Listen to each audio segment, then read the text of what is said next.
Ladies and gentlemen, welcome back to the Dynamis Pod. This is Robert. Today, I have on the program Mr. Tony Owens. Tony is a veteran of the automotive industry. He's got over 40 years in, and currently he works as a warranty administrator out in Beaver Creek, Ohio at Beaver Creek Ford. Tony, introduce yourself to the people. How you doing? It's good. Thank you for having me on the show. I Very good. appreciate that. I've been doing this for 45 years. I wanted to work 60. I thought, man, I want to work 60. Uh, and things are changed a little bit. It's like, yeah, I called me the general manager, the dealer principal where I used to work at for 30 years, and he said, "You're going to know when it's time. Don't worry Sure, about 60 years." So maybe I won't go 60 years. I don't know. We'll just have to see how it goes. But sure, I started off washing cars at a Honda store in 1980. Then I went to selling cars. I told 'em my first day, I said, "I wanna sell cars." They said, "Yeah, go wash something." sure. Okay. Because you get no respect as a car washer. And, Exactly. so Yep, I that's worked true. there a year washing cars, and they, said, "Okay, you wanna sell 'em? Sell tomorrow. Be in here."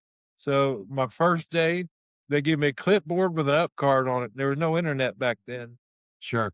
And they said, "Here you go." And that was my training. So I sold a car my first day. I sold 7 my first 5 days, Nice. in May of '83.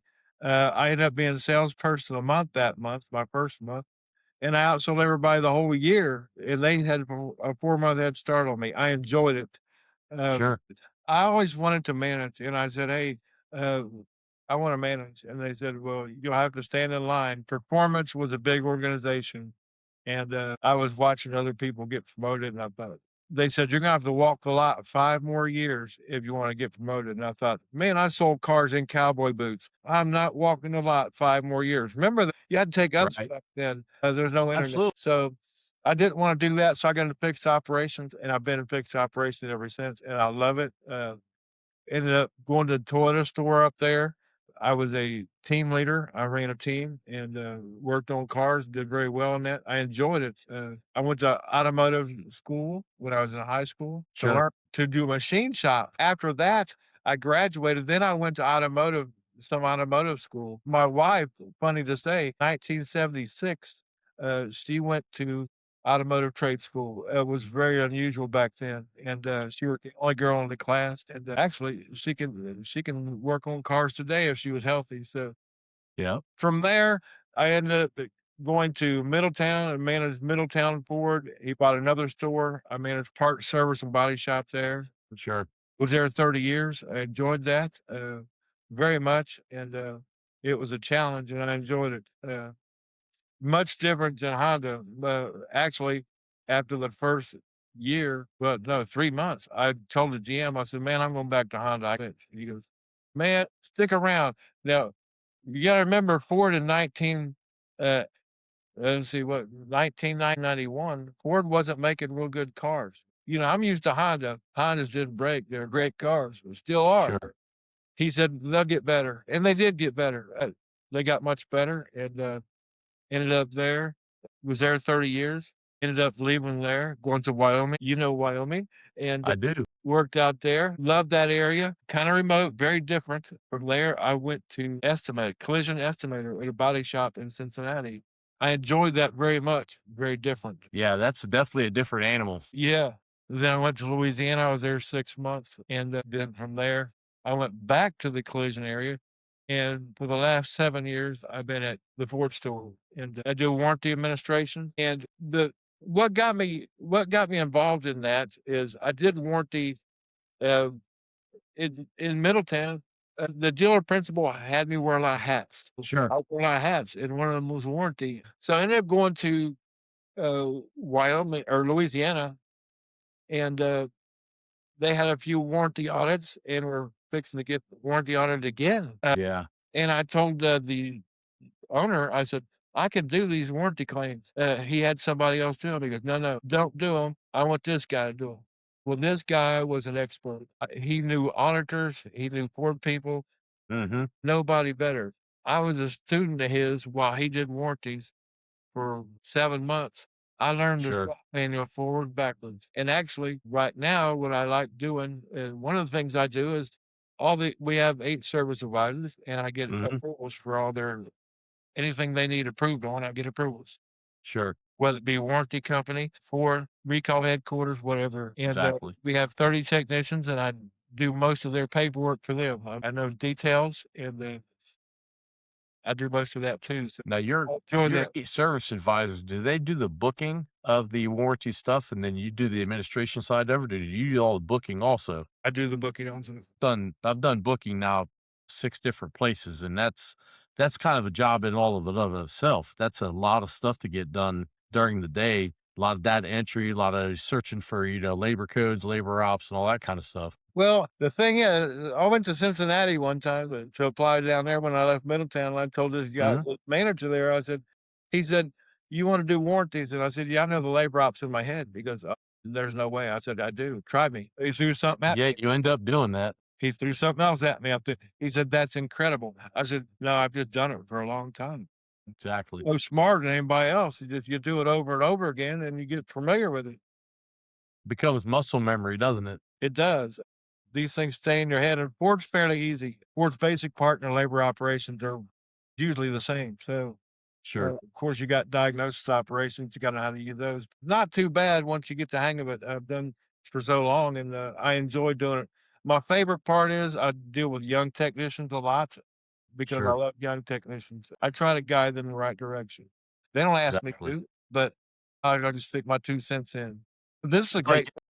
it ends up coming natural to you, right? Because 'Cause you've seen it, you've done it, you've been there, so it's like it ends up being natural to try to, give them a little guardrail here and there to kinda keep them on track. Well, the great thing about automotive is this, you can make whatever you want to. It's not like going to college and getting a degree and getting a job somewhere where you get paid salary or Sure. whatever. You can write your own check in automotive. It doesn't matter if you're male, female, whatever you are, if you apply yourself and you've got a passion, you're going to succeed. And a lot of women do, because I love what women do. The big women support me too. Women and young Yeah. love them both. Love the car business. It's great. So, if a new technician was to come in, what would you say is 2 major things that you see when you're doing warranty booking, doing warranty administration that might help a new technician as they come into the industry? What's, 2 really good tips that you might give them? Details, They matter, huh? extremely important, with Ford. They look at every Mhm. word of a claim. If it's got one word in there that don't make sense and the rest of the claim looks great, it could be an issue. Might get kicked. It could. Sure. They denied a claim for me one time because a technician used the word detonated, and, this guy could write a claim very well, every detail, but he said detonated. It was a That's '27 Ford engine, and the engine blew up right. because the oil pump drive belt failed, and he Yep. said detonated. So they denied the claim. They said pre-ignition is not covered under warranty. So I got back with him. I said, "Read the definition of detonate. The Yeah. engine blew up. That's the definition. Pre-ignition hasn't happened since points." So and they end up Not paying. only that, detonation and pre-ignition are actually 2 separate things. Yeah, it's like Similar issues, but 2 separate things. yeah, it's like, daggone. So he was doing some creative writing because that's He's creative. very good, use Exactly. that one word detonate, and it's a running joke in the shop now, to Yeah. don't use that word in a claim, Yeah. It's funny how those things, they take on a life of their own sometimes in the shop, don't they? well, details are extremely important, what a warranty auditor likes to see is they wanna know what happened from the time Mhm. you got in that car the very first time until the time you parked the car in the lot completed. You wanna cover every step. If you do a transmission repair, the first thing you do is check the fluid. That needs to be in your story. Check Yep. fluid is burnt, fluid is full, and go on every Yeah. step. I like Verified roll those. verified customer concern, road test, all that stuff, huh? Yeah, it all has to be there. I try not to miss on anything. Exactly. A lot of people say I'm the best. I don't think I'm the best at anything, actually. I just enjoy doing what I do. I don't believe I'm the best at anything. I used to think that, and fortunately, I became humble and realized I wasn't the You best. might be too modest. You might be way too modest. I enjoy doing what I do. I love the dealer group I'm working for. They're going through some changes right now, but hey, things happen in the automotive business, and there are changes. I'm sure Yeah. it'll come out just fine. I'm going to stick around there and try to help them do that. First thing I tell the young technicians, the very first thing I tell them is Do not go buy a bunch of tools. Yeah, Don't go to Snap-on, guy, and spend a fortune on tools. Do not do that. Don't buy this big box like the big dogs because you're gonna have a bunch of bills to pay. Uh, buy less expensive tools at first. sure. Get them if you need them. If you borrow it twice, then buy it. But use Craftsman. They're a lot cheaper, a lot less expensive, and they last. Yeah. So I I tell always tell them 'em all that. the time I tell them all the time, put your money into the tool itself, not the box that holds everything. Only because when you're starting out, it's more important to put your money into the hand tool than it is to buy a fancy toolbox, like you're saying. Like, Well, put it where it's going to matter the most, which is where it meets the car at. The toolbox is it's vanity, if you ask me. I never got into any of that. it's funny. I've probably worked with probably the best technician I've ever seen in my life in Middleton. Hmm. He's been doing this since 1973 at that same location. He actually tells the engineers, the shop manual's wrong, you need to fix this. They'll get it back and tell you, you're right, it was. He's that good. He has a Sure. toolbox that is almost the size of a box car. He's getting ready to retire. Right. So he's been doing this a long time. He's gonna retire soon. And he does a lot of homework too, a lot of construction at the house. He's got his Hmm. house tools, his car tools. He's got a tool truck could not bring this toolbox. It was that big. I never seen a toolbox that size. I wish I still had a picture, but I don't. It's Yeah. massive. I worked with a guy one time a long time ago before Snap-on made a box like that, and he had 2 large double bays, and they were bolted together. Had it at the shop, and it was long ways between the bays. I worked next to him and, learned a ton of information, learned a ton of stuff from that guy because he was the diag person. So I was doing motors and transmissions when I started at, I don't know, it was 3rd year in probably, and I knew for a fact I didn't want to do that forever. So 22, 23 years old, I'm like, I got to find another path. I really enjoy the gadgetries and the gadgets and scan tools. And back then it was the red brick. So I'm like, I want to check out, see what this guy does. But he had a toolbox like that, like you're talking about. It's just giant.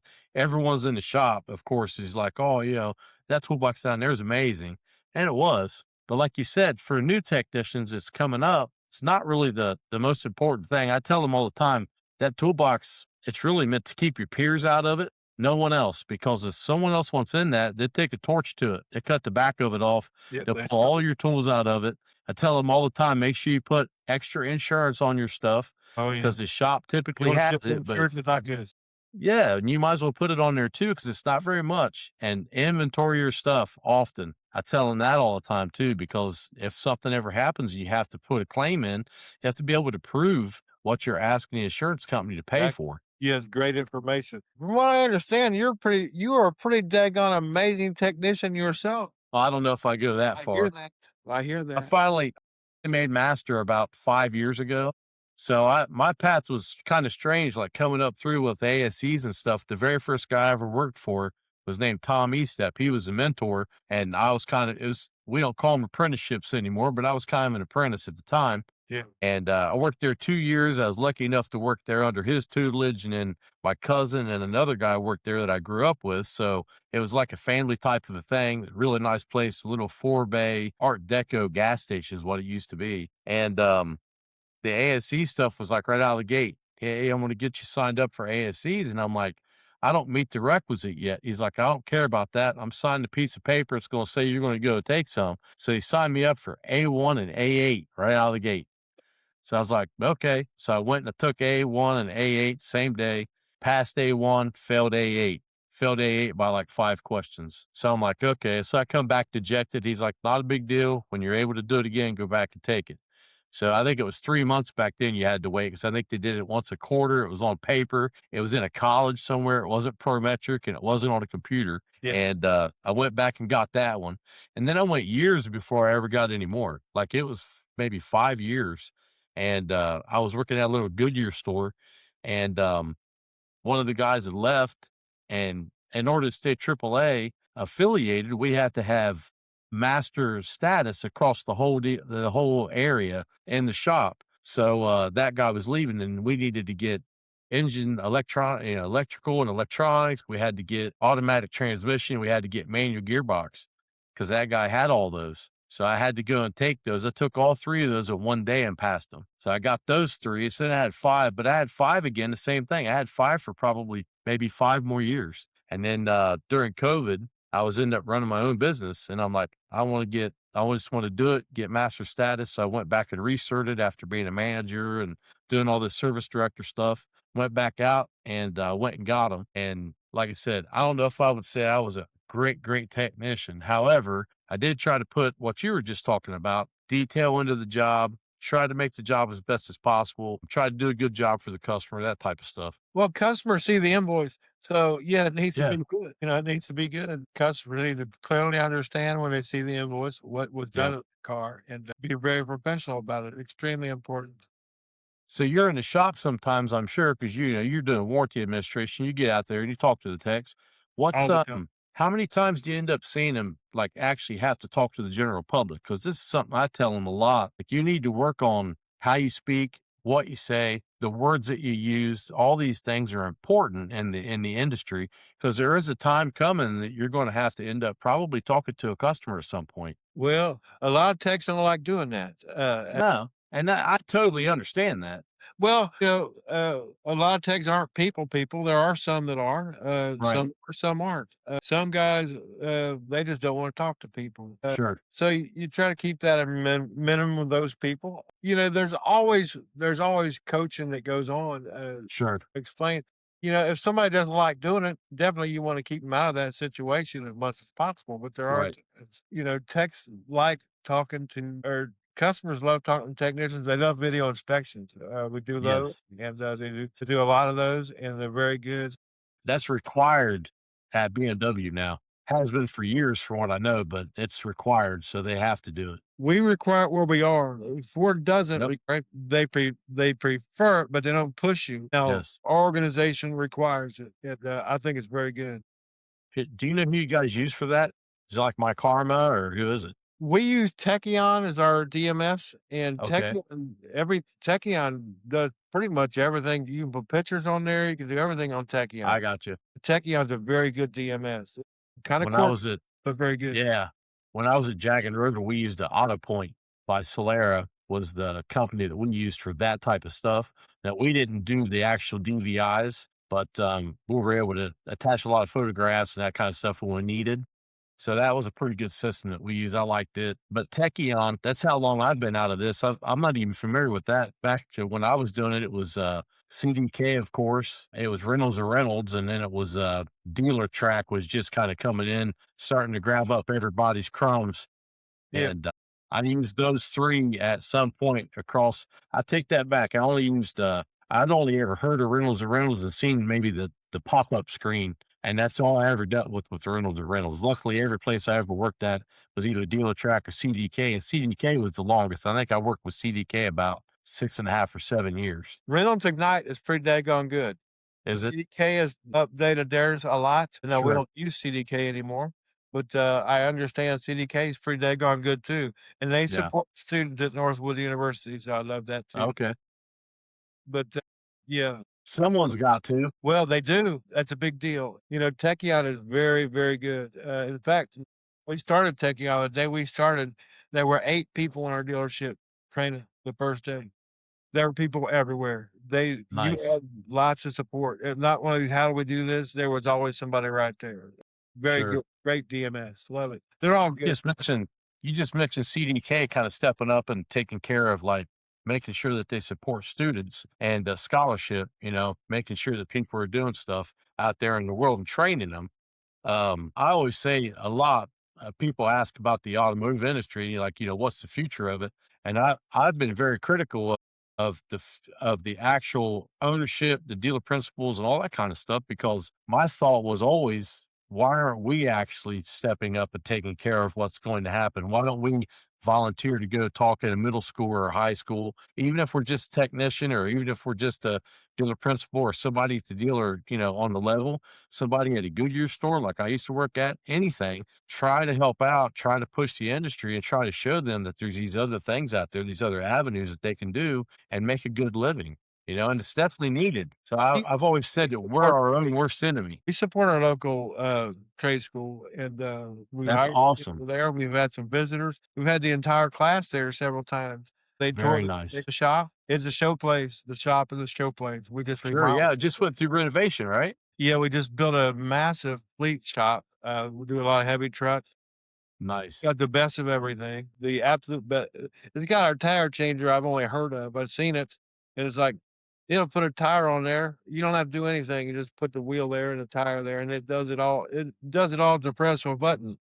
Yeah. It kind of upsets me because I remember changing it by hand Well, yeah, without the machine. the hand ones, yeah, I did one Yeah. of those, but, the cool thing about that is those tire machines are very dangerous. Those Yeah. are your workman's compensation friends right there. You can hurt yourself on one of those. This Sure tire can. changer one workman's comp claim can cost a dealer a fortune. This tire machine, Yes. there's no chance you can get hurt on this machine. It's awesome. Yeah, it kinda does a lot of it, right? Because like, the one I used to instruct with, like, the only thing it really doesn't do is, it'll lift the tire up, it doesn't lay it over on top of the thing, so that's the only thing it doesn't do. Everything else it does because it's made to do run flats. Yeah, it's pretty cool. Like, it's like it's got the lifter on it, which the only one that I ever used up to that was the one right before it, which was the one that had all the niceties and everything came in, and, like, it was, made for doing it would do roll flats also, but it was really made for doing like high-end wheels. So everything was plastic and everything was nice and everything form fit and all that kind of stuff. But yeah, now, like you said, now it's like roll the tire over on it, hit a button, and it goes. I had It's another pretty former student that showed me a video of like he works at a, BMW dealership in Ann Arbor now, and he's been there like 6 months. He's been there about 3 months. I take that back. And he sent me a video one day of him changing tires. And he showed me that process. I'm like, I sent him a text back. I'm like, wait a minute. I'm upset. Like, that makes me angry. I said, I had to do that by hand a lot. I was like, how is it that he's like, it's not that bad at all? I'm like, well, I guess it's not. You hit a button. You roll over to it, you hit a button. Like, the hardest part of it now seems to be making sure the machine doesn't mess anything up and taking the tires off the car and putting them back on. Yeah, it's pretty awesome. The technology is amazing, isn't it? The technology has came a long way. There's so much you can do with technology these days. A lot of the DMSs have technology there that they didn't used to have. Sure. A lot of things Everything's on happen that didn't used to iPads. happen. Yeah, I mean iPads. These technician video inspections. They use them on their phone. They just you Right. go right into the DMS from their Yeah. phone. It's pretty cool. We're very good. Yeah, it's amazing. When we opened up, what was it, Jag and Rover over in Easton, we were, of course, in competition with MAG, Midwestern Auto Group. They were opening up, and we ended up opening up on the same day that they opened because, of course, it's a competitor and we didn't want them to open before us. So when we opened to the public, we had no phones. We had high speed doors that couldn't work yet because we had the big protectors that was supposed to go over the treadwear cameras, the lasers, weren't actually attached to the floor. So the camera stuck above the floor about this far. So I was like, I can't use the doors. And then we had no DMS, no computers The at old fashioned all. way. Hey, So I you don't do stuff literally, by hand? like this, I got my show notes on here on this iPad. So I got this iPad. This is the same iPad that I used every time a customer came in for 3 weeks. So every time a customer came in, I walked out and wrote them up on my iPad because I knew what to get, all the information, the VIN number. I took a photo of the VIN number. I'd get all their info and I write it down. And then the car was written up. So then come January, because we opened up on December the 18th of 2018. Come January, all that stuff had to be data entered into a computer somewhere to get us paid for some of it. We did a lot of free stuff that month.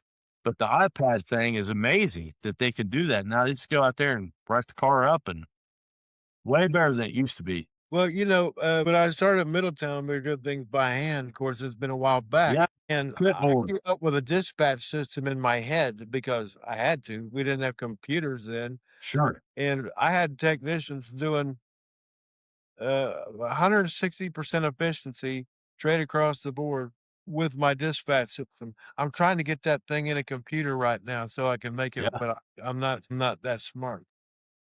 Yeah, 160%, that's killing it. Very good, but the system is so good, it knows the tech knows when they get there what cars they're working on. They know what Sure. time they're getting there. They know when Yep. how long we're gonna have them. They know all that stuff, and what it's all unless a technician runs into a hiccup, he has a pretty good indication of what time that car's gonna get in the shop and what time it's gonna get out of the shop based on Exactly. what's on the paper, and, they usually make it. It's a pretty good system. I'm not nearly smart enough to write code. So, have you tried anything with AI yet? Because a lot of that stuff will code now. Actually, I do use ChatGPT. Yeah. I love ChatGPT. It's very good. I use it a lot. There's things you need to know, and it's right. It tells you the answer immediately. It's crazy. I thought Google was good. GPT is a lot smarter than Google. Yeah. I end up using the one that's, affiliated with Elon Musk. I use the Grok one sometimes, and it's amazing because I mean, it'll write 2 sheets of stuff out in, like, 6 seconds. It doesn't take very long at all. Crazy. Thank you. So, students coming in, so you say you got a 4 or 5-year person that's in. What's a good tip for them when they're there between 3 to 5 years to excel, Yeah. to You get know, better? in about your 3rd or 4th or 5th year, you've got a few you got some training areas, you probably got a couple 4 training areas, maybe a couple ASEs. Sure. It's best to always be a student. Uh, I've been in this 45 years. I'm Mhm. 64. I still study on my own time, 20 hours a week on what's going on in today's business because Yeah, you have you to. have to. Shoot, if I didn't, I'd still be handwriting repair orders. Who does that these days? It's like, well, you have to be a student of the business. You got to love it too. You have passion for it. It works. I have a huge passion for it. So it's good. Absolutely. Always be working. Always be looking to improve yourself. Always. Because in automotive, if you're not making enough money, the problem is in your mirror. All you gotta do is look in your mirror in the morning when you shave. And that could be the problem on here. It definitely could. Sometimes the mindset's crazy. Mental block. Mindset is extremely important. With the right mindset, there's nothing you cannot do. That's accurate. That's definitely accurate. So The book about mindset actually right now. So what's the name of it? Journey to Mindset. Journey to Mindset. Who wrote it? That I'm writing it. You're writing it now. I'm writing Okay. the book right now. It talks about, when I was managing these 2 stores, service and body, I thought I was Mhm. all that. I thought there's nobody better than me.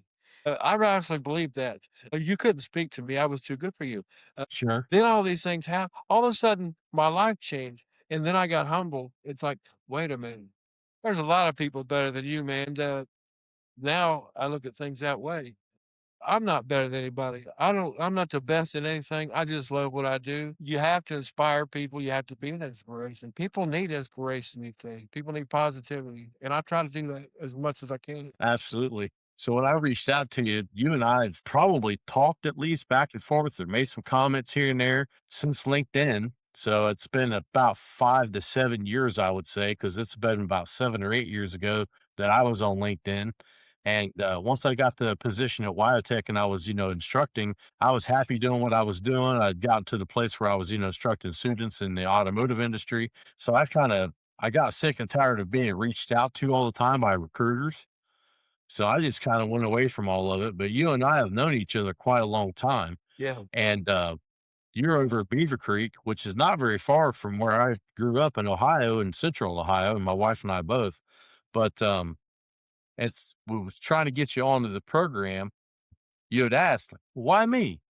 And I told you the very first thing was you've been positive in this industry the whole time I've ever seen anything you've posted, anything that you've done. It's always been something about being positive and doing what you do. Well, I appreciate it. It's very important to people. When all this thing happened to me and I got humbled and all this, I decided at that point, hey man, then I decided, wait a minute, I'm going to write a book about this. So this is talking about my journey to mindset, how important mindset is and what got me to that point, what got me to that mindset. I think it's very good. Sure. So you mentioned being a student, being very a very dedicated student. How many times do you see your technicians taking notes? So That's sad because I seen the same thing. So when I went to a Volkswagen Fast Track, which is not like a BMW Fast Track, BMW Fast Track is a 12-week course. When I got hired on a Volkswagen, their Fast Track's 5 days. But Fast they track. get you it's a very, very fast track, right? They get you to the point where you can start running warranty stuff under your number. So that way you're not having to have someone else, come over and look at stuff and make all that. They're still being watched, but you're not having to worry about someone else getting paid for it and you're just getting a flat fee. You can actually go and make a lot of money. But when I went there, I'll never forget the guy that was running, his name was John Craven and really great trainer. And the 5 days there really transformed what kind of technician that I was. And that's why I like doing what I do now because I get to do it even earlier in somebody's life, hopefully. But he taught the big things was like use a whiteboard, use something at your toolbox to brainstorm with, sometimes before you ever bring the vehicle inside the bay. And I was like, that's amazing. That's actually pretty good. That's really good advice. I never thought of it that way. Very good, And very good. then something that we were trained on at the dealer was as soon as you get the vehicle in and you've test driven it and you're trying to verify the customer's concern, go straight to your recalls and go straight to your TSBs, whatever they may be called and whatever information system you're using. Always. So yeah, because I've done this myself. You get wrapped up in a job and you get an hour, or you get 2 hours deep in it, and then man, I didn't check the TSBs, and you go back and you find that the same symptom that you're trying to chase has been documented by another tech somewhere. The manufacturer's already aware of it, and they've given you the information to fix the car. Like Well, they've given it to you, and it makes you feel dumb, but that's how we learn. Like you have to feel dumb sometimes or be the fool in order to be a master of what you're doing. yeah, Ford's pretty good because even you got TSPs, you got Hmm. TSMs, you got SSMs, but they've also got a chat room on FMC Dealer where technicians put things on there that there Sure. may not be anything on it yet. So you need to get on that chat room and look around It's like a forum. the information exactly, and so there'd be Yep. information there, and because technicians are front line, they see it before anybody does. They see it Absolutely. before Ford does. Technicians are right there in the front, so they need to be an example and help each other out. I like to tell them a lot too that like you're a scientist, whether you know that you are or not. I'm like, when you're like you said, front line, you're looking at vehicles, you got to start seeing something that deviates from the things that you've seen before. Like you should start mentioning it if it gets bad enough. Like if you are the front line. If you see vehicles start coming in and they got issues with suspension problems or whatever. I mean, I can remember a long time ago, Chrysler had a really bad problem with some Hecho and Mexico parts. The ball joints were falling out of Liberties like they were just breaking, like they'd had 10,000 miles on them. And I'll never forget one of the sales guys told me, he goes, it was crazy. He's like, I would be trying to sell Liberty on the parking lot. And he goes, I would have to turn the customer around and have him look at the car because there was a tow truck coming in with a brand new Liberty on it with the front tire, how they sit, look like they're all sad. He's like, I don't want a customer to see that. He's like, this one don't have, I don't know if it has a chance of doing it or not, but it just looks bad when I'm out on the parking lot trying to sell a car and there's a Liberty coming by and I'm trying to sell somebody a Liberty and that one's broken and it looks the same as this one does. It's that new. And I was like, well, it's a parts thing. I mean, it's just what happens. I used to be in sales, so my first love of sales, and will always be in sales. In fact, I work with the salespeople, right, managers, and everybody right now. But Absolutely. I believe that tow truck drivers should have to pull the car in the back of the dealer, not in the front where the That customers. I that'll make more I believe sense, huh? all dealerships should have. You can't even get in there. You have to Right. go this way to get in. This is the way it's like, tow it in the back. That's the way I feel about it. Like going to the drive-through at Chick-fil-A, huh? You can only go Exactly. in there one direction. You got to go here. That's right. Don't have them come in the front where customers are buying cars. That's crazy. Yep. That's what they were doing too. They were literally driving right by the front showroom. And all dealerships do it. They all do. Yep. In my And like opinion. I said, I mean, it's nothing against them. Like I have my biases and there's certain brands that I like better than others and all that kind of stuff, but it ends up being a part problem at that point.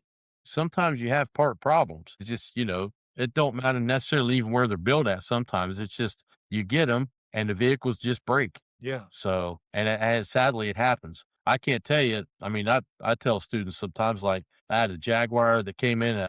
It was an F pace. That came in one time. The all-wheel drive unit computer. It was nothing. There was nothing in it. It wouldn't communicate. I mean, it's like it wasn't even programmed from the factory. And of course, we couldn't do anything to it. We tried to program it. It wouldn't let you. So it was internally had failed some way. This thing didn't have any miles on it. Like we literally had to push it in the shop. You mentioned Consumer Reports earlier. You was on the when we were talking right before we actually hit the record button. Yeah. At that same time that I was a service director at Jag and Rover, Consumer Reports was really, really high on those vehicles. What was that thing that came out? The Evoque, I think was one of them.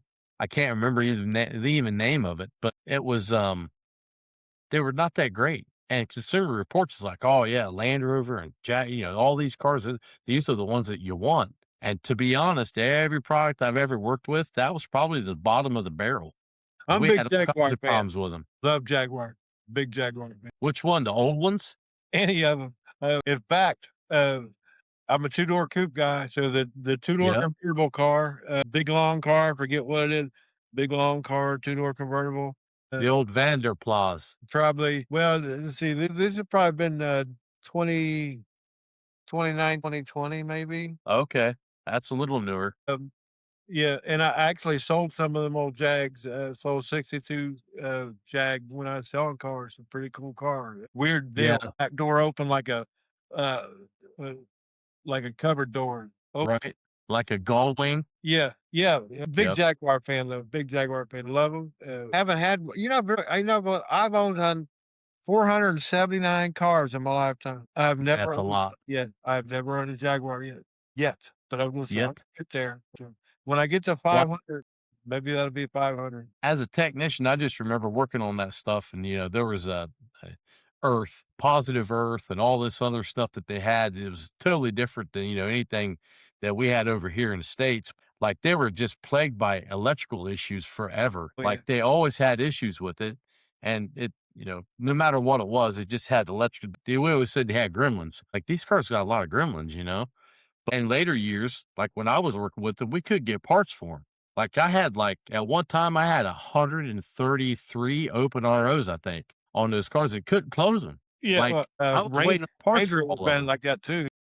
Same thing. Yeah. I mean, it was across both brands, like 133, I think is what the total of the highest number they ever got to. But like I stayed there I kind of camped out one weekend and I closed almost 100 ROs one weekend. Like I think I closed 30 some $1,000s worth of stuff because finally I'm like, this thing got fixed. We got this thing fixed finally, and we got them through the shop. And I was able to actually close all of it before you know how end of month is. Oh, Like yeah. it's end of month. The last 2 or 3 days of the month is like a totally different universe when you're at a dealership. Well, Ford actually grades the warranty administrator on open to close, Sure. it correctly the first time, repeat repair, and, Yep. Just like sales for like days to market and all that other stuff that your they warranty track. score comes from 4 areas, and that's 3 of them, but, yeah, you better have a good one, so Yeah, exactly. and it's like, "Okay, what if we got these parts we can't get? So what we do, close the ticket? Well, how are we supposed to do that?" Yeah. And then All and dealers my are thing always was, if all you go to dealers close the measure by ticket. the same daggone, measuring tool, but, Right. some dealers have better ideas than other dealers. Yep. I used to get upset because they would always say, "Well, this vehicle needs this work, but you need to close the RO. Got to close the RO." And I'm like, "Well, it needs the work. The customer wants to drive it. I understand the insurance implications if you don't close the RO and they take the vehicle. Like, there's always something that could happen in the meantime. An attorney would get involved. But then it was like, but if I do close it, it can generate the survey, and then a technician is going to get hit because the car didn't get fixed. And if you don't make sure that they understand that fully, that it's going to hurt the guys that are working on your car, it's going to hurt Exactly. me. And sometimes they forget. You're just going to tell them that. They're going to leave and they're going to forget that information. And then you get hit on your survey for fixed right first time. And Yeah, it well was like, you're literally damned if you do and damned if you don't. right. And I used to hate that part of it. I'm like, well, there has to be some third area that you could put this thing into, like a purgatory for like, open ROs. Like just it's a pending, like it's pending, right?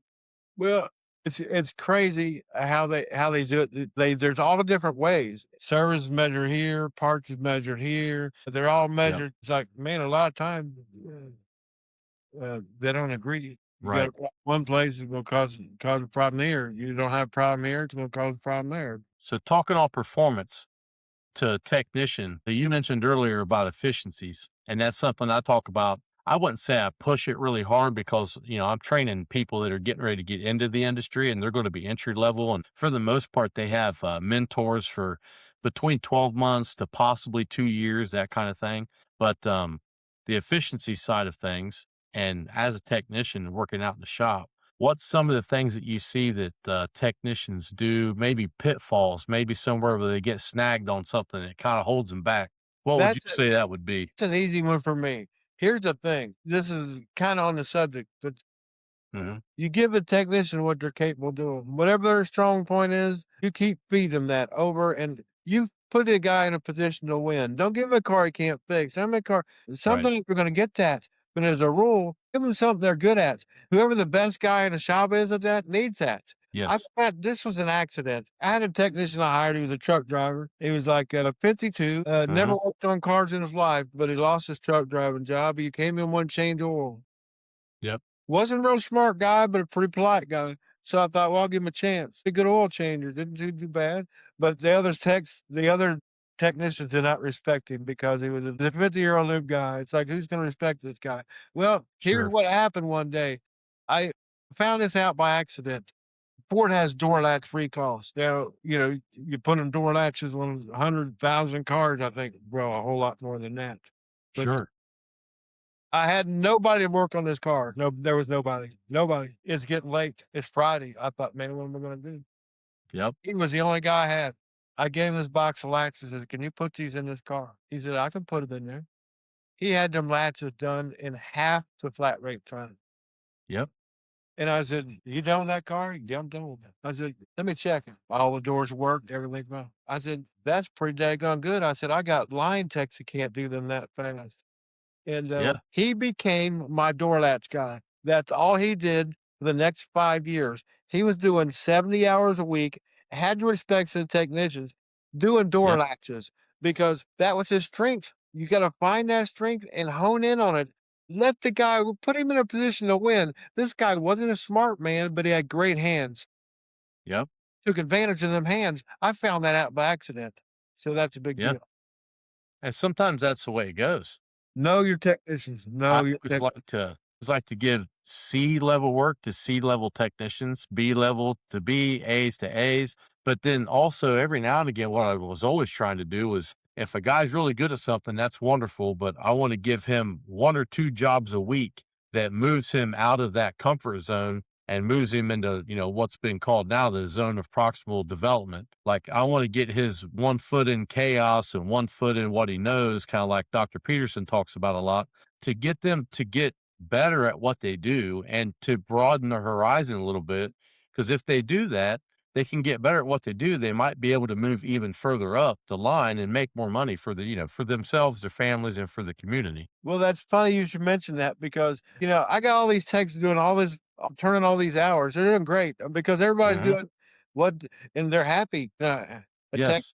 turning hours is going to be happy. I had one technician, he was asshead student from Colorado. I hired him in Middletown. Yep. He come to me and he goes, "Hey, I don't like the way you do things." I said, "Tell me why." He goes, "I want to do other things. I want to do things that challenge me a little."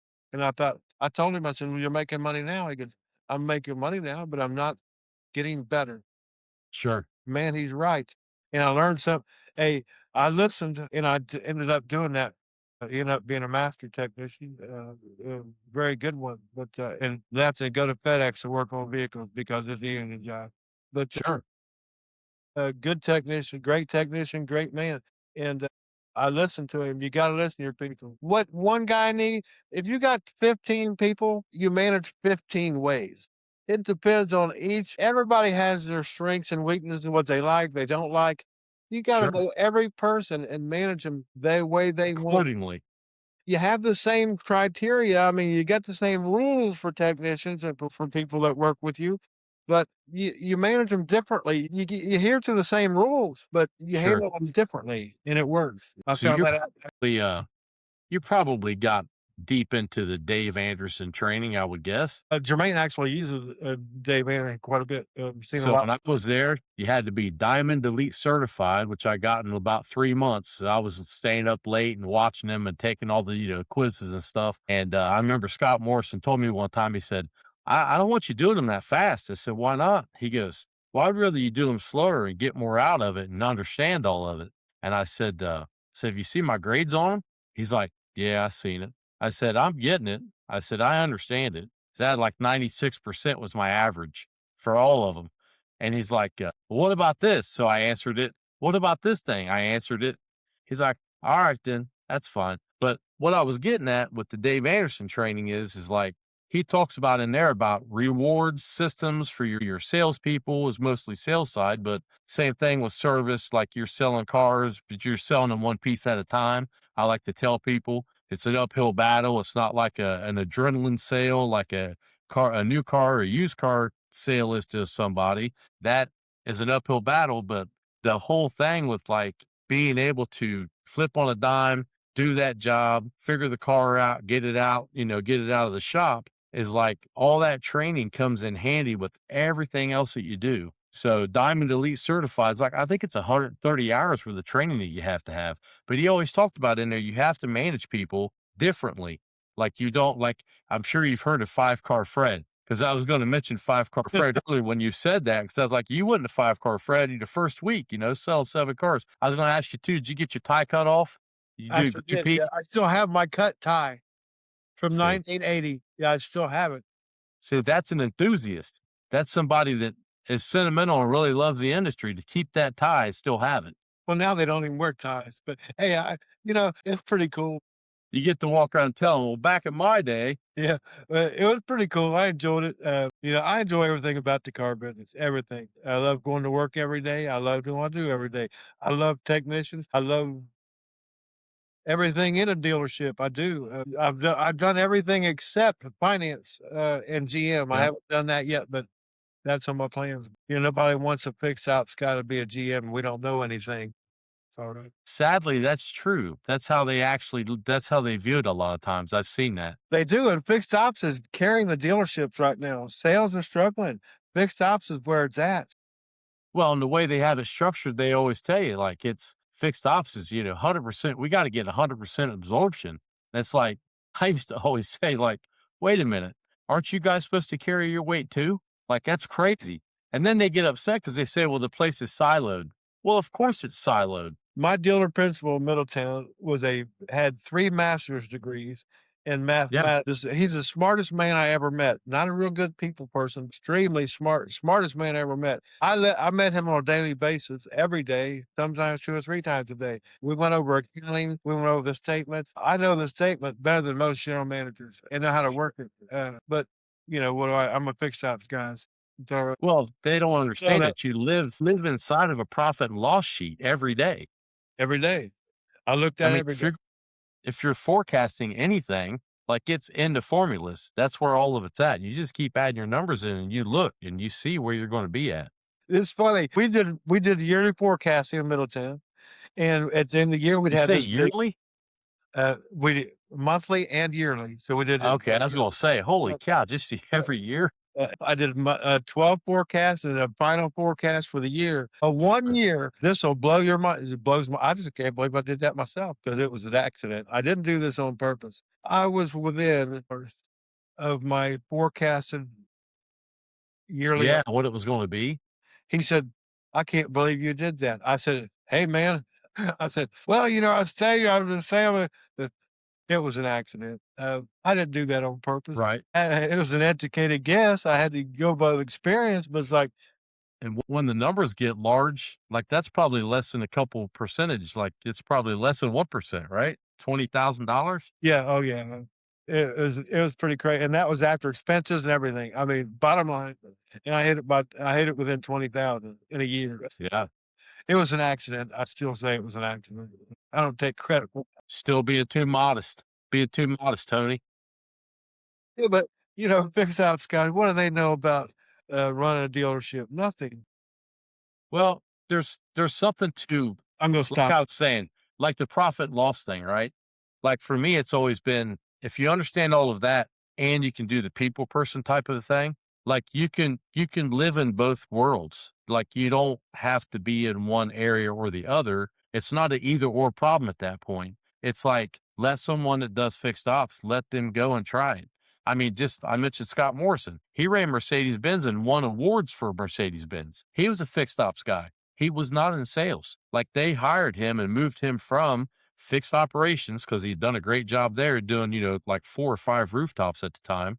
Hey, we're going to go ahead and move you to, you're going to be the GM over at Mercedes Benz and won Mercedes Benz highest award There we as a go. fixed ops guy. There So we like go. you were saying, like those unicorns are out there, right? You just gotta stay on it. I'm too passionate. That's my problem.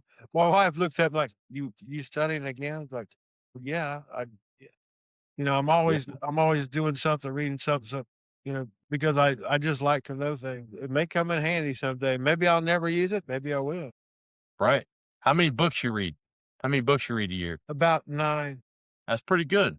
That's not bad. I'd say the average is probably one for most of the country. Well, now you know my favorite one. I'm sure you probably know my favorite book. Yeah. What Mile is it? 1. Mile 1. Ed Roberts, Mile 1. Mile one? Yep. Amazing book. The man is incredible. Best book out there. Now there's lots of books out there, but this one's, Yeah.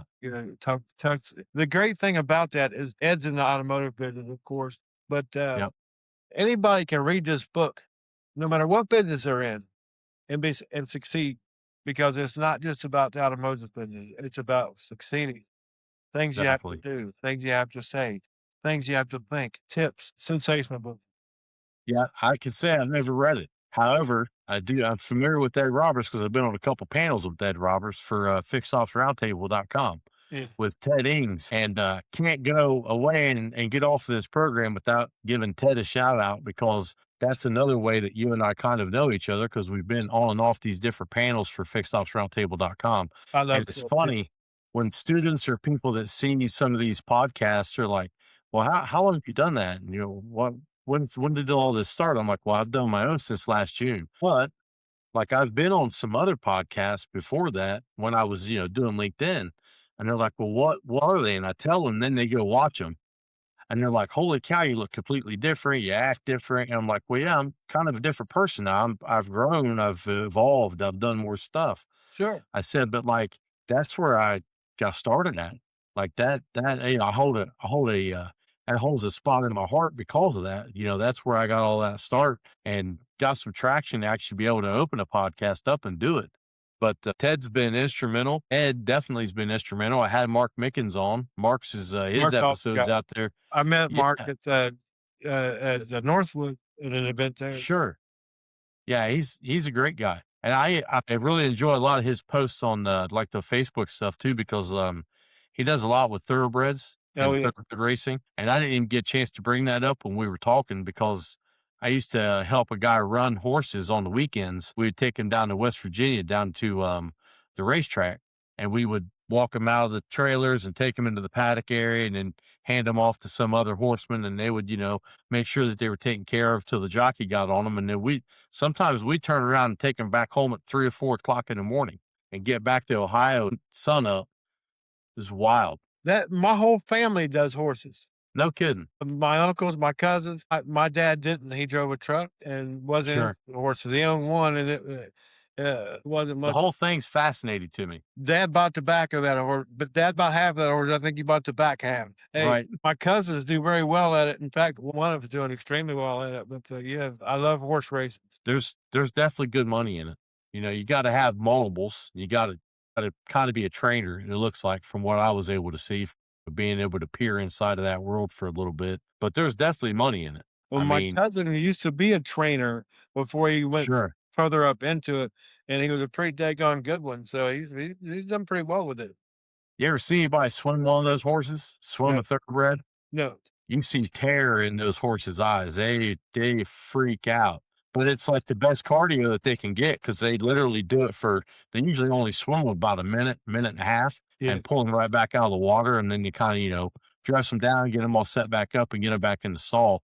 They usually don't do a ton more after that, but it's low impact, and, it doesn't hurt the joints, doesn't hurt the feet, and no hoof problems and all that kind of stuff. They don't hit, they don't click, and then they put them back up. So it's like extremely intense. It's almost like doing high intensity interval training for horses. Take Yeah, them out, put them in the water like that, and they're in like 6 feet of water. It's wild to watch. bet. I've never seen that. Yeah, it's Horses pretty scare me. interesting. It's alright. What's that? I'm scared of horses. Yeah, I've always you kinda watch your back around them. I watched one come out of the stall one day and bite a guy on the shoulder, so they got him pretty good. So you gotta watch them, and Yeah. you can't be around them and be afraid while you're around them because they know. They can sense that you're scared. Well, yeah, Most animals can. They'll take advantage of you. they will. People are that way too. That people, and that's I what did say animals. well, I tell people this a lot too. We're in the people business. Yes, I spend a lot of time researching people, absolutely, you have to. body language, things of that nature. And a lot of service people don't do that. They just get there and say self-service and it's like, hey, Yep, wait a minute. You gotta know people. You gotta know them good. yep. So yeah, you have to know those things. Yeah, I like to say that although you work on vehicles, you're in the person, the people business. We're in the people. And, one of the ones I say all the time is I tell them, "I've never had a car pay me. The person that owns the car pays me. Exactly. So you have to tailor what you do, not to the car's liking, but to the person's liking." Exactly. Exactly. And that's when you make the money. When you go the extra mile and you make sure that that thing is back together the way it's supposed to be and they have no issues with it, that's when you've done your job. That's when you get the money. And Exactly. it just comes back. It's compounding. It just keeps coming to you. Never stop. You got them forever at that point. You get several of them forever. Okay. These are my Exactly. 300 customers I got forever. Well, you got it made then. Yeah, exactly. Yeah, you got it made. You ought to be working for that. I don't want their business one time. I want it every time. Absolutely. You gotta be What was different. it? Mr. Sewell down in Texas wrote a book one time called Customer for Life. Yeah, I have that book. Yeah, and they used to come to they still do, the different school now, but they used to come to the career fairs and stuff, and, I was reading up on that kinda stuff. I was like, "Oh, it's interesting." Apparently, that's where loaner cars started. Loaner cars started in Dallas, Texas, at Well, Cadillac. that don't surprise me. He was the guy that started it. That don't surprise me. Not a bit. Yeah, that guy was a amazing guy. I think he's still alive too. They got quite the operation down there. I think they got 11 stores in Houston. Not in Houston. They got 11 stores in Texas total, which I for mean, sure. Texas is a pretty large place. Yeah, sure So do. I love I Texas. used to ask him all the time, like, you got any other stores in any other states? No, just Texas. Love Texas. I appreciate you having me on here. Thank you so much. Absolutely. Yeah, it's been great. I really appreciate you coming on. I really appreciate you coming on, telling everyone your story because I think it's beneficial to the industry. I think it's important that you love what you do. If you have a passion for what Absolutely. you do, if you got passion, follow your passion. If you're working on cars right now and you don't want to, then do something else. Whatever your Yep, passion is, follow your passion. It's a guaranteed win. exactly. One of the last questions I sometimes ask, and I think it's a good spot to put it, is what is Mr. Tony Owens' legacy for the industry, for life? I mean, we're putting a book together now. So, Here, here's the thing. If I have one person, and I try to help everybody because I love people, uh, but if you have one person in your lifetime that says, "You helped me succeed," if I get one person that says that about me, I'm good. well done, thou good and faithful servant. I want them all, but I'll take one. We'll start with that. Exactly. Yep. I have a Yeah. GM like that that was the best that I ever seen. He said something one time, and I would say this as a word to end this, but he said, "Look, you're with the customer in front of you in the service drive for 6 minutes. It don't Yeah. matter what kind of day you're having. It don't matter if the last person yell at you. None of that matters. You're like an actor. When that person comes to you, it's showtime. Give it the best 6 minutes they ever had. It That's don't right. matter what you went through. Make it the best 6 minutes they ever had." And Yeah, it's and you have to. so powerful because they'll say, "Man, I love that guy." Absolutely. People business. Love Mr. people. Tony Owens, it's been great, sir. Thank you so much. I love you, man. Thanks for having me on here. And Love you too, man. everybody, You've been Everybody watches man's shows. He's very good at what he does, and he's a very smart man too. So, thank you for having me on. I appreciate you. And now you went too far. That's too far. It's all right.